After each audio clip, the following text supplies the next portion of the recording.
Welcome to our deep dive into the fascinating world of autism spectrum disorder.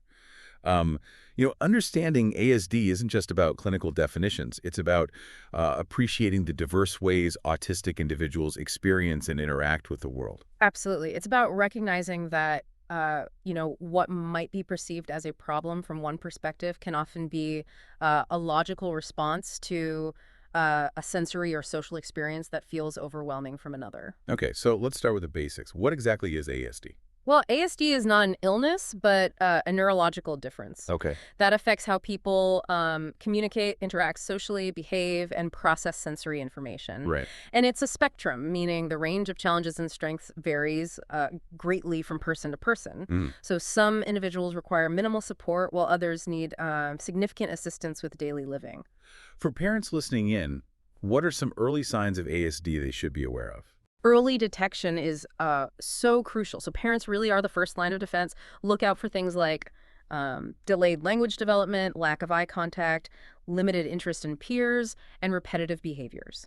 Sometimes a child might develop typically at first and then regress between 18 and 24 months. That regression must be incredibly concerning for parents. Absolutely. What should they do if they notice these signs? The most important thing is to act quickly. Talk to your pediatrician immediately.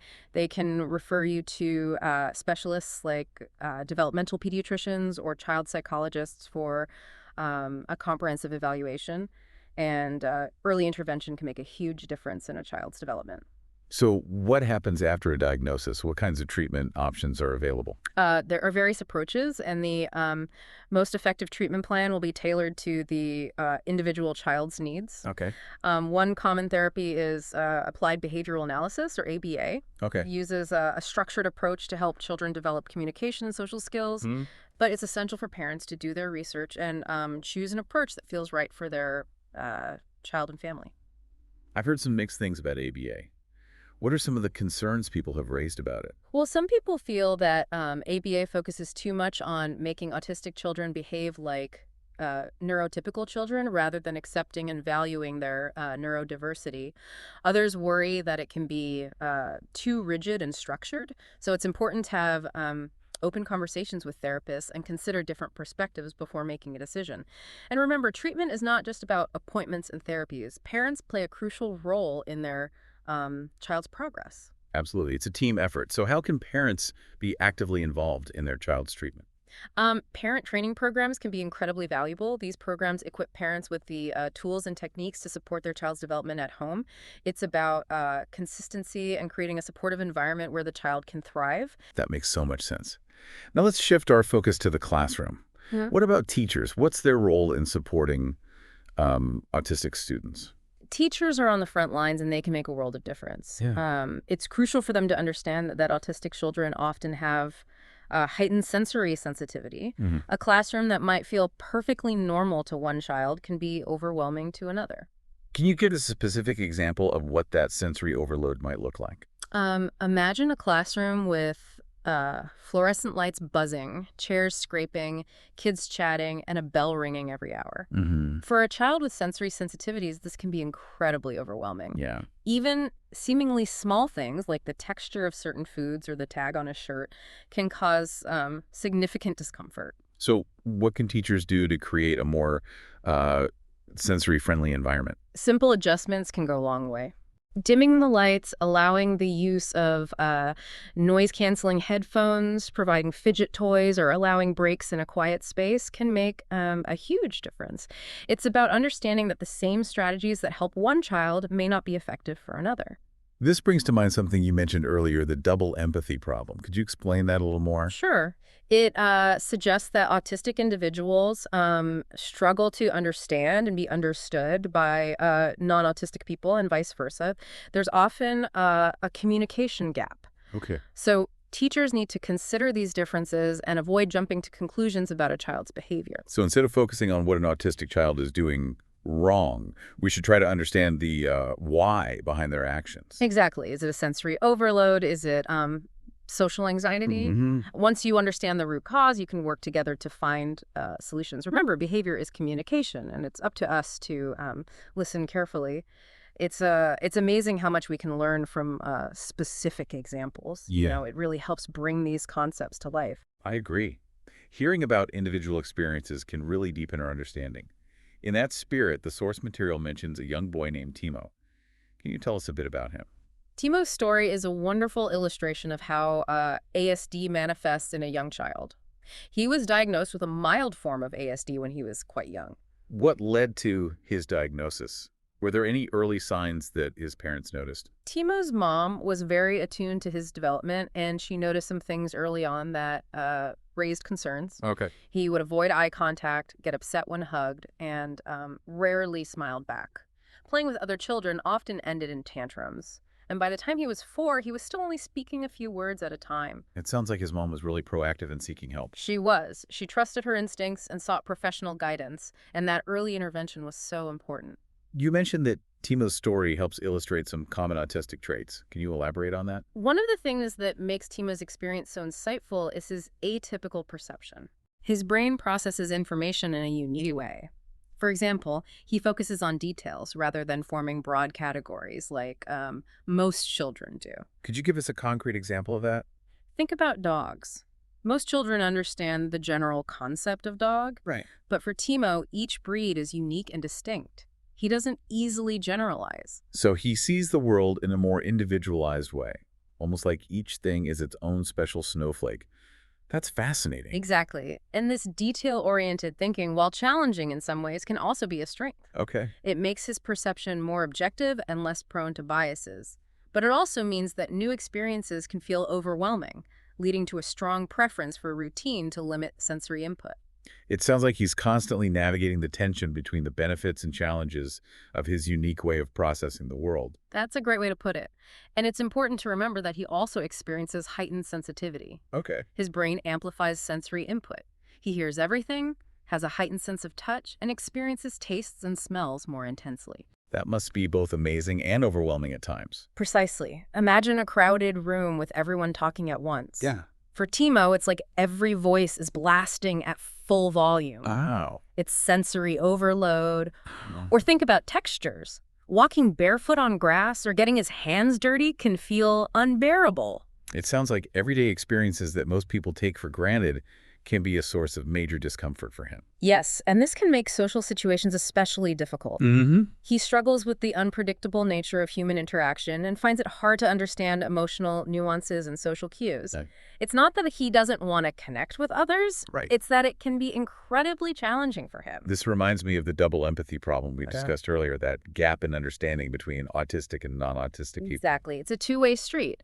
It's not just about Timo's difficulties understanding others. Right. It's also about others struggling to understand him. This can lead to misinterpretations and a sense of social isolation. The source material mentions that Timo also exhibits some OCD tendencies. Could you tell us more about that? Remember how we talked about Timo finding comfort in routines and predictable patterns? Mm-hmm. Well, this can manifest as a fascination with logic and a need for order. When those patterns are disrupted, he can become very upset. For example, if someone counts to 8 but skips to 10, it throws him off completely. So it's not just about liking things to be neat and tidy. It's about a deeper need for consistency and predictability. Precisely. And this often goes hand in hand with autism. In fact, many autistic individuals are also diagnosed with OCD. That makes sense, given their sensitivity to disruptions in routine and their preference for logical order. Now, what about social connections? Does Timo have friends? He does, but they're limited. He has 2 close friends who share his interests. Okay. He's not interested in expanding a social circle because he finds most social interactions illogical and draining. So it's about quality over quantity for him. Right. And for Timo, those deep connections with a few close friends are enough. He finds comfort and understanding in those relationships. It sounds like he's found a social niche that works for him. He has. And that's a great example of how autistic individuals can carve out fulfilling lives within their own unique social landscapes. It's so important to highlight that aspect of ASD, that it's not just about deficits and challenges, but also about different ways of thriving. Absolutely. Timo's story illustrates the complexities of autism, the challenges with social communication, sensory sensitivities, and a need for order, but also the strengths in detail-oriented thinking and the capacity for deep, meaningful relationships. He navigates the world differently, but that doesn't make his experience any less valid. Timo's story really highlights how these traits can play out in childhood. It makes me wonder, what about adults? Are there any signs that someone might be on the spectrum, even if they haven't been diagnosed? That's a great question. Many adults go undiagnosed sometimes their entire lives. Oh. They might have always felt different like an outsider, but never quite understood why. So it's more than just being introverted. It's a deeper sense of not quite fitting in. Precisely. Autistic adults often describe feeling like they're from another planet, Oh, wow. struggling to relate to their neurotypical peers. This can lead to social anxiety, a preference for solitude, and difficulty forming lasting relationships. And I imagine those sensory sensitivities we talked about earlier can persist into adulthood as well. Absolutely. They might still be hypersensitive to loud noises, bright lights, certain textures, or even strong smells. Yeah. This can make everyday things incredibly challenging, going to the grocery store, attending a party, or even just navigating a busy office. So their home environment might become like a sanctuary, a carefully controlled space where they can feel safe and comfortable. Exactly. And they might have strong reactions if that space is disrupted. An unexpected visitor, a change in their routine. It's about maintaining a sense of order and predictability Yeah. in a world that can feel chaotic. What about communication? Are there any clues in how an autistic adult interacts with others that might suggest they're on the spectrum? They might communicate in ways that others find a bit unusual. Okay. They might ask a lot of questions, interrupt frequently, or have trouble staying on topic. So their communication style might not fit the typical social script, so to speak. Right. But it's important to remember that their intentions are often good. That constant questioning, for example, often stems from a genuine desire to understand things thoroughly and accurately. Right. Remember, they're processing information in a very detail-oriented way. It's not about being rude or inconsiderate. It's about a different way of approaching conversation. Exactly. And they might also struggle with non-literal language, humor, and social conventions, leading to misunderstandings and awkward moments. It's almost like they're missing some of the unspoken rules of social interaction that most people pick up intuitively. That's a good way to put it. And this can be frustrating for both the autistic individual and the people they're interacting with. It's important to remember that everyone is doing their best to communicate, and a little patience and understanding can go a long way. Now, the source material mentions something interesting about autistic adults having a more inward focus compared to the outward focus we often see in neurotypical individuals. Could you unpack that a bit? This is a fascinating aspect of ASD. Yeah. It goes back to that idea of a different way of processing the world. Autistic individuals often have rich inner worlds Yeah. with deep interests and passions.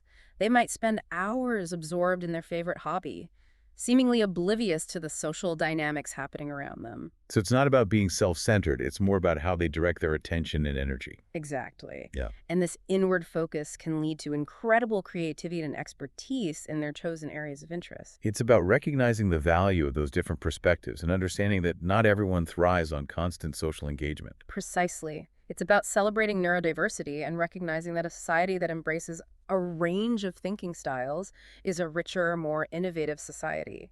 Well, we've covered a lot of ground today, exploring both the challenges and the strengths of autism spectrum disorder. Any final thoughts for our listeners before we wrap up?